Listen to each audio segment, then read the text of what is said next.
It's National Championship Day, the Battle of the Tigers. Clemson is taking on LSU in New Orleans tonight at the Mercedes-Benz Superdome. Martin Luther King Jr. once said, "Love is the only force capable of transforming an enemy into a friend." And while these players are not playing their enemies, but rather opponents, the concept of sportsmanship can be learned from those words.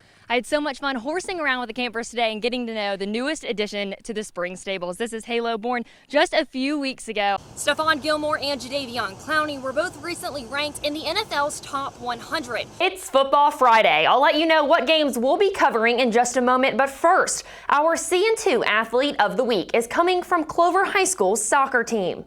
It's always fun hanging out, catching up, and getting to know the players that have helped coin this place, Football City, USA. Our CN2 Extra crew will be at Catawba Ridge High School tonight to watch the Copperheads take on Rock Hill's newest high school, Legion Collegiate Academy. And you could still smell the scent of fresh paint and new plastic. Welcome back. This is CN2 Sports. It's Monday, so that means it's time for all things football. Lancaster traveled to Rock Hill to take on the South Point Stallions, the 13th meeting between the two teams. The Stallions came out of the locker room in stampede style, literally, as they shut down the Lancaster Bruins, leaving them scoreless by the time the clock struck 0. South Carolina football commit Omega Blake celebrated homecoming in style after scoring the first touchdown of the night, a 55-yard touchdown run on the first play from scrimmage. The Stallions would go on to score 30 more unanswered points just in the first half, defeating the Bruins 44-0. Before the end of the first quarter, Lancaster was set to punt, but after a high snap, the Bruins were forced to run the ball, trying to get a first down. The Stallions received the ball just yards away from the end zone. An illegal shift on South Point pushes the Stallions back, and then Stallion quarterback Nabanye Moore throws an interception. A bit of a mess, but the Stallions defense proved their strength yet again. Lancaster quarterback Sean Truesdale had a few good runs, but not enough to get past the Stallions defense.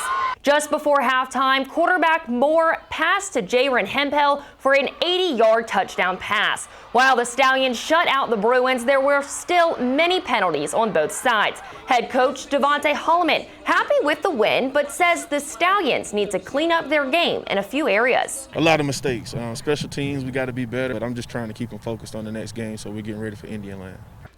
Week 3 this week, South Point travels to Indian Land this Friday for another region competition, and Lancaster will play Catawba Ridge in the Snake Pit. Both games kick off at 7:30 p.m.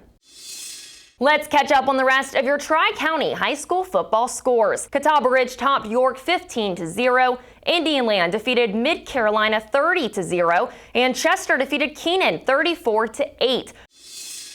The two best matchups of Week 4 in the NFL were both rescheduled because of positive coronavirus tests. Both teams have Football City USA stars on the rosters. The Patriots vs. Chiefs is scheduled to be played tonight, and the Steelers-Titans game is rescheduled for Week 7.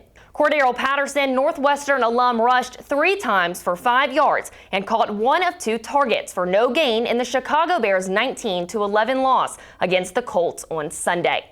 And that will do it for our CN2 football coverage on this Monday. In the studio, CN2 Sports, I'm Morgan Cox.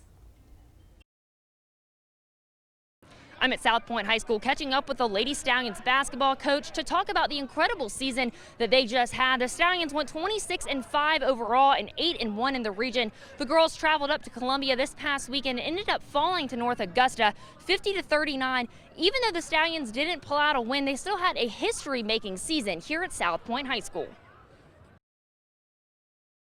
Over at York Prep Academy, fans are seeing double. But don't worry, it's a good thing.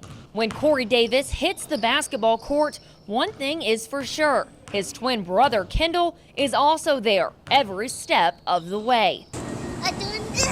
This dynamic duo has been dribbling a basketball since they were 5 years old, thanks to the influence of their father, Larry Davis, a former University of South Carolina basketball standout and Hall of Famer. At that point in time, I said, I got to put a ball in their hand. I don't know if it's football, baseball, basketball, so I get a chance to put a ball in their hands. When I asked the twins if people ever got them confused, they both responded, all the time, always.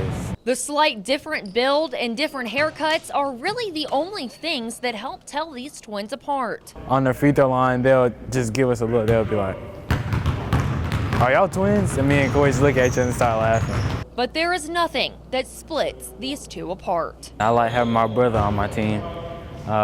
We get to talk about a lot of stuff and succeed together, and we have fun for the most part. If one is having a bad game as far as turning the ball over or doing something that's hurting the team, I can see them kind of getting together with each other and say, "Hey man, you're gonna be all right." And that's what I like about them. As far as it's not a competitive thing between them, but it's more of a I got your back type thing.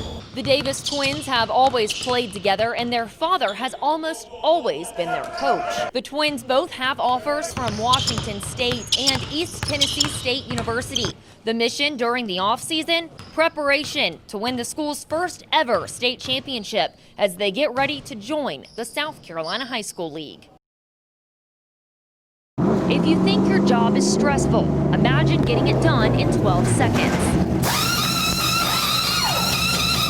That's the amount of time it takes the Roush Fenway Racing pit crew to gas up a race car twice and change 4 tires. Kevin Wing, a Fort Mill man, does not work an average job. He's the gas man in the pit crew. During a normal pit stop, depending on fuel mileage and stuff for the racetrack, you'll have a guy that hands me this can from behind the wall, and I'll plug the first one in when they're on the right side, I'll put fuel in while they're on the right side, and when they transfer over, I discharge the first can and then grab the second and plug it in to fill the car up. Without Wing and the rest of the pit crew, the race can't go on.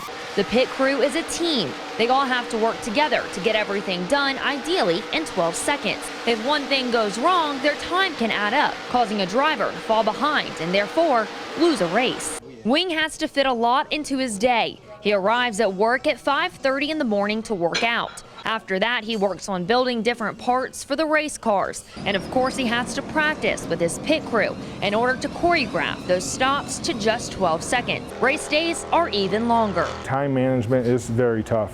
To being able to make sure that you can do your job, make sure you can satisfy the pit coaches, make sure you can satisfy your boss, and then plus your family is the most important thing. So you have to be there for them at the end of the day. So the next time you're watching a race, take a look at the pit crew to see how hard they are working to get their driver across the finish line. You may gain a whole new appreciation for racing.